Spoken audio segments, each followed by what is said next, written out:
Hello, fellow nerds, and welcome to Nerd Chat. I'm your host, Steven. Nick's your studio producer in the back, and today I'm joined by David Perry. Hi. Thank you for being with us tonight. My pleasure. David is an executive director of ORTOP, the Oregon Robotics Tournament and Outreach Program, and has been a technology director in the Portland area for many years.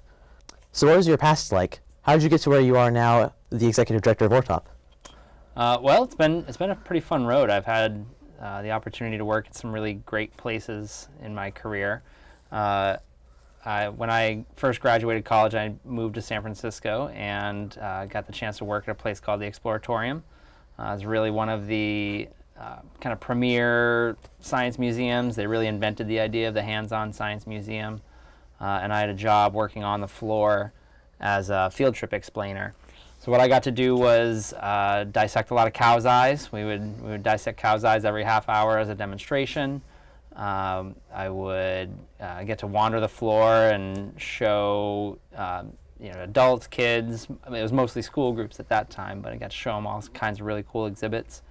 And most importantly, I got to work with some of the best science educators in the world. So they really taught me, how do you ask questions and really prompt good science learning. From there, I kind of fell in love with science museums. I did some time working at after-school programs for a while, but then when I moved here to Portland, I got a job at OMSI and was there for quite a while. Got to do a lot of that same work, be on the floor. I was the director of, I started off there as the lead educator in the technology lab, and that was a great opportunity, and ended up kind of moving around to different positions and was the director of education on the museum, so all the educators that worked on the floor. From there, I got to work at Zenger Farms, an amazing education facility here in Portland, out in outer southeast, where they educate about food justice, environmental justice. Great place, help them grow their programs and move into a new facility. And that was when I heard that the opportunity was coming around for ORTOP, and knew it was a good fit because of my time at OMSI. I got a lot of opportunity to work with the ORTOP crew and work with FIRST programming. So what first stimulated your interest in technology and robotics? Oh, good question. I grew up often hanging out in the garage, building things, making things, taking stuff apart, mostly taking stuff apart. I just had the opportunity to really get my hands dirty all the time from a young age. We had a wood shop in the basement and would do auto repair in the garage. And then in 8th grade, I had a great teacher. I mean, I had a lot of great technology teachers through time, but in 8th grade, I did have a chance to work with some of the very, very early Lego robotics. This is when it was Lego Logo, kind of just coming out of Massachusetts Institute of Technology. So I had access to that and got to do some programming and work with Lego robotics in 8th grade, and that's probably the very first direct line to what I'm doing now. So as you mentioned earlier, your initial career involved the Exploratorium and OMSI. Did you have any exceptional experiences in those roles? Yeah, I think really it's the people that I got to meet and work with at the Exploratorium and OMSI. Some amazing educators, designers, curriculum designers, just great folks. Had a chance to work with a lot of different exhibits. There's a lot of variety as exhibits come through. In my time at OMSI, I helped develop some exhibits, which was a really fun experience. I really was able to get my hands into a lot of different parts of the museum experience and learn a lot about informal education and how things work. One of the things I'm probably most proud of is some of the work I did at OMSI around the maker movement. That was really just coming together. Make magazine was just being published when I first started working there, and I was at the very first Maker Fair down in the Bay Area, and quickly realized that was going to be a major factor in culture for the next few years, and was able to convince folks at OMSI that we should do more work in that area, and wrote some grants to get started on the process that's now the Turbine Hall renovation that's happening. Convinced them that we should have the Maker Fair, so I helped launch the first Maker Fair with the events department. So seeing those things still so vibrant and fun and a part of the OMSI repertoire now. That's exciting. That was a cool opportunity for me. So what does ORTOP mean to you as far as values go? What I love about ORTOP and the FIRST programming is the core values. And a big part of what I do is go around to businesses and talk about FIRST and try to get them to partner with us to support the programs. And the partners that we've had for a long time, the Intels and the Lam Research and Autodesk, they'll all say the same thing, which is that the work with the robots and the technical skills that participants get is great, but it's really all about the core values that FIRST helps students learn how to be a good team member, how to work in a team, how to be a part of an organization. So that's definitely what brought me to ORTOP. So what do you want to accomplish with ORTOP? Oh, good question. Well, it's a great organization, but there's a lot of places that we can get better, and I think that's something that we're always looking at, is how do we improve what we're doing year after year. We would love to reach more students. That's probably the easiest one. We want to make sure that we're going to be reaching students that we haven't reached before, so making the program more available to students in rural communities, to people of color, to young women. The tech community needs more input, needs more viewpoints, needs a broader understanding of different people's viewpoints, and I think we're the organization that's going to be able to help that here in Oregon.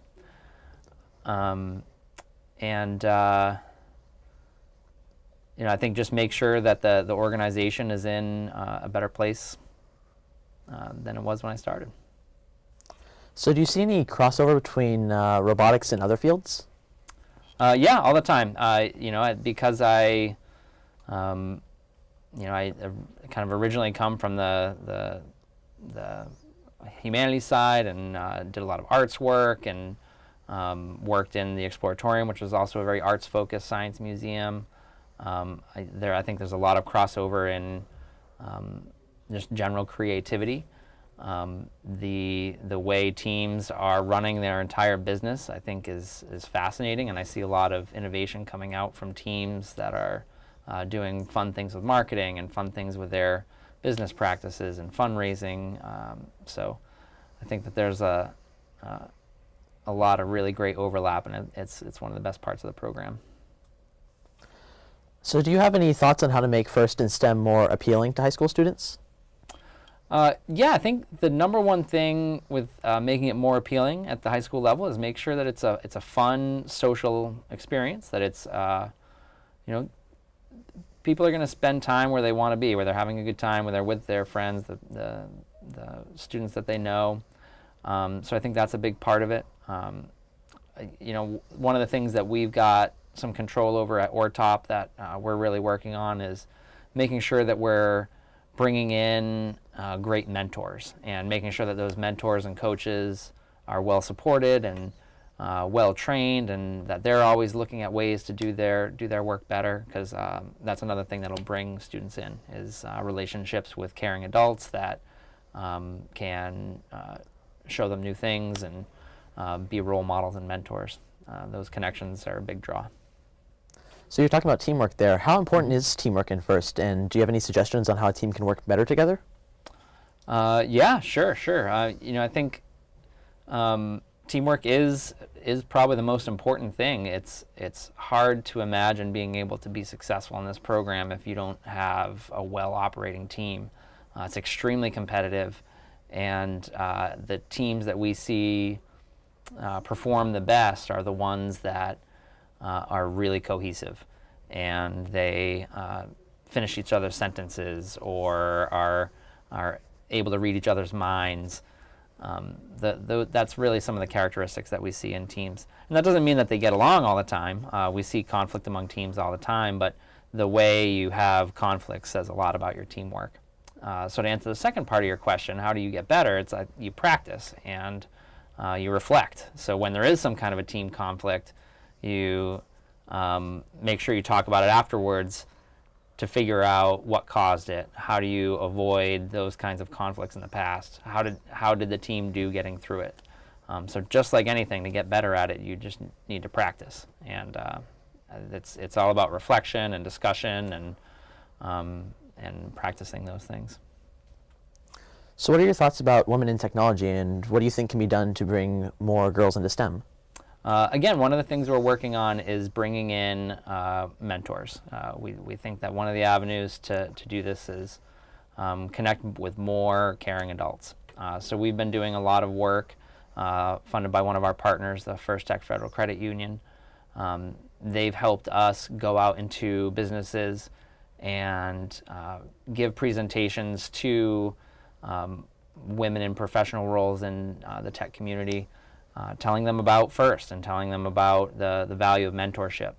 And I don't typically do those presentations. I'll usually do an intro and thank FTFCU, but for the most part we're handing that off to the young women on teams and the women who are the mentors, and let them tell the stories, and that does the trick. You know, we're getting great response from that, and we know that down the road that's going to have a big impact. Especially when it comes to getting more young women into the more technical roles on teams, so that they're hands-on in the robot, that they're the drivers, that they're doing the programming especially. So I was wondering if you could share some of your experiences about fundraising for ORTOP. Sure, yeah.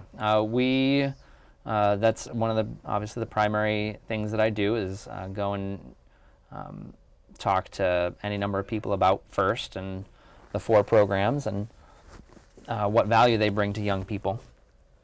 And you know, coming from a program side, fundraising by no means is my strong point, but I have a lot of time writing grants, which is kind of like the written form of fundraising.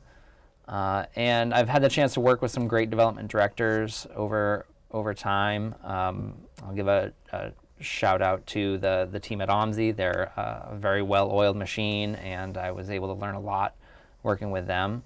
Worked under a great grant writer named Nancy Lennon.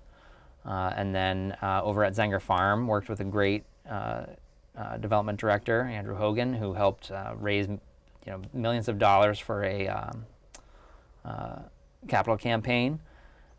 So being a part of all that, watching that has been really instructive. The thing that I've really learned is that it's really an invitation. I think of it less as asking for money and more of an invitation to get involved, to be a part of something that's really cool. And people will say no to that invitation, but that's fine. I'm giving them an opportunity. I'm not asking them for anything, really. I'm giving them an opportunity. Some will take it, and sometimes they don't. But I'll say that it's pretty rare. FIRST is a great program. Businesses see the value of it. Foundations are starting to see the value of it, and there's tons of individuals who are giving their time and money to support the program. So I don't want to say it's easy, but it's easier when you've got a great product, when you've got a great program. So you talked about that a little bit there, but are companies interested in helping? Yes, absolutely. A lot of the businesses in this area in Oregon, we're really starting to see, even beyond the Portland metro area, we're starting to see some real interest and involvement. They're very interested in supporting the program, and it's because they know that this is a great way to build local talent. There's a need for skilled people in the workforce, and the types of skills, the technical skills, the teamwork skills, the attitude that builds in students that participate in FIRST is exactly what they're looking for. So we're seeing businesses that not only are sponsoring the program, but are also creating internship programs for FIRST students, and really starting to recruit these talented young people right out of high school. I was also wondering, does having a 501c3 help? Yeah, absolutely. The 501c3 designation is an important part of those businesses or individuals or foundations being able to be recognized for their support. And in this case, I specifically mean being recognized by not having to pay taxes on that money. So it allows them to say, yes, we made this much money, but we gave all of this to this program that's supporting the general good, so we shouldn't have to pay taxes on that. And it's really an important part of the American ecosystem is the not-for-profit. 501c3 is just one type of not-for-profit organizations, and it's really important that those organizations exist. They do a lot of really good work in the country and the world. So also wondering, do companies often like to come see what they are donating to? Yeah, one of the number one things we like to do is bring our sponsors out to events.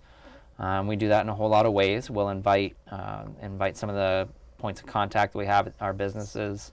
We'll invite their CEOs, their VIPs, and have them come out to tournaments. And we love to give them tours, bring them out to the pits to make sure they have a chance to talk to the students and the coaches. Obviously make sure they get a chance to get out on the fields and see the matches at play.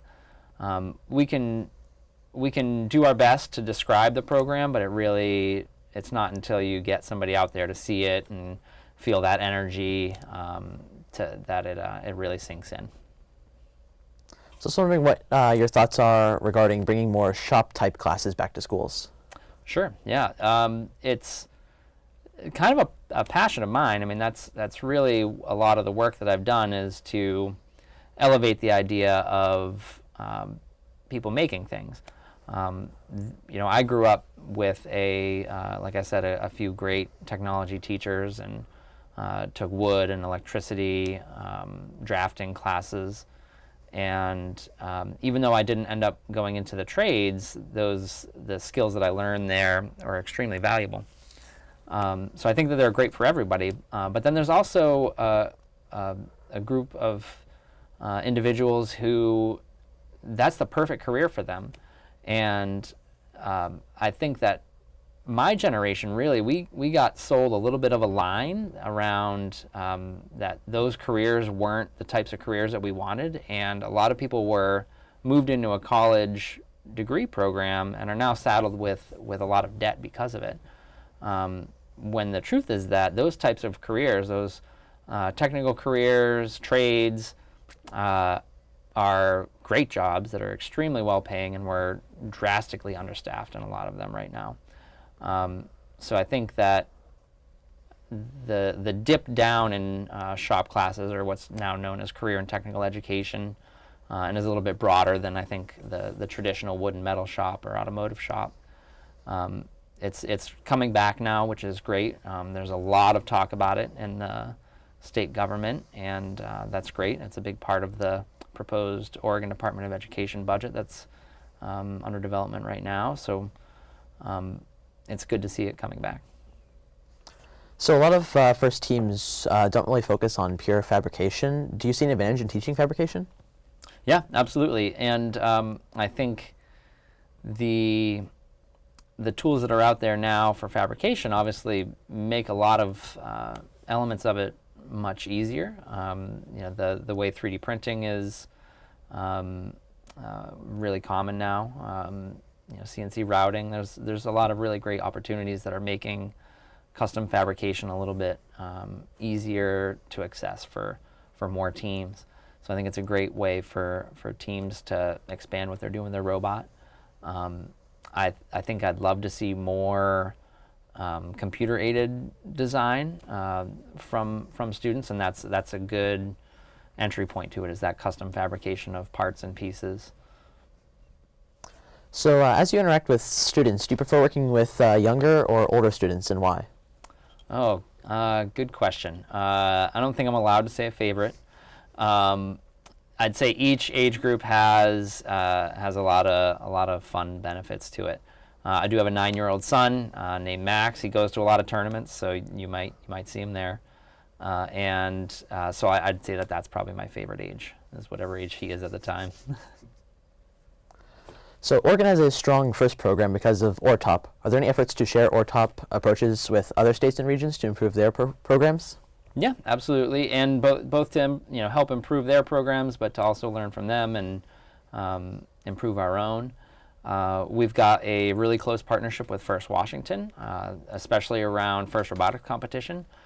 We work in tandem to bring that program to Oregon, and they're great partners. So I talk with their president pretty regularly, Aaron, and some of their staff as well. In fact, our development communications director, Sarah, is up in Kent, Washington right now as I speak, talking with First folks in First Washington. So they're a great partner. And then First has a partner conference that happens every year, usually in June, usually out in New Hampshire, and that gives us a chance to all work with each other and talk with each other and present to each other about what we're working on. And I also just recently I got back from Australia, and while I was down there I made sure to look up the head of First Australia just to hear about what they're working on down there, and got some great ideas. Australia's a lot similar to Oregon in a lot of ways. There's some cities, but then there's a lot of open space. And I really wanted to hear from her how she worked with some of their rural teams. So we've got great partners that we listen to and share with and hear from. One of the areas that we're kind of working on right now is some evaluation work of our own, and I think some of that is probably something that could be share-worthy once we finalize the details and try it out. I think there's going to be some interesting things that we did that we can share with the community, and hopefully give that what we learned back to the community and advance the field. So if you had one wish for teams in general to do, what would it be? One wish for teams in general. Bring more students into First. Invite your friends, invite kids that aren't your friends, and invite kids that you don't really know that well. Go out on a limb, get them involved, show them what it's all about, and just invite them to get involved. And I think the important part of it is really not just your friends. Go beyond your friend circle. Ask your friend's friend, ask your friend's friend for any of their friends that might want to get involved, because that's how we're going to get more kids involved in this program. So I was also wondering if you had a wish for one team specifically to demonstrate this year, what would it be? I love going to the tournaments because there's always things that surprise me. So I can't think of what that one thing is, but what I want somebody to surprise me every year. There's always a few things that I never would have thought of that are really interesting.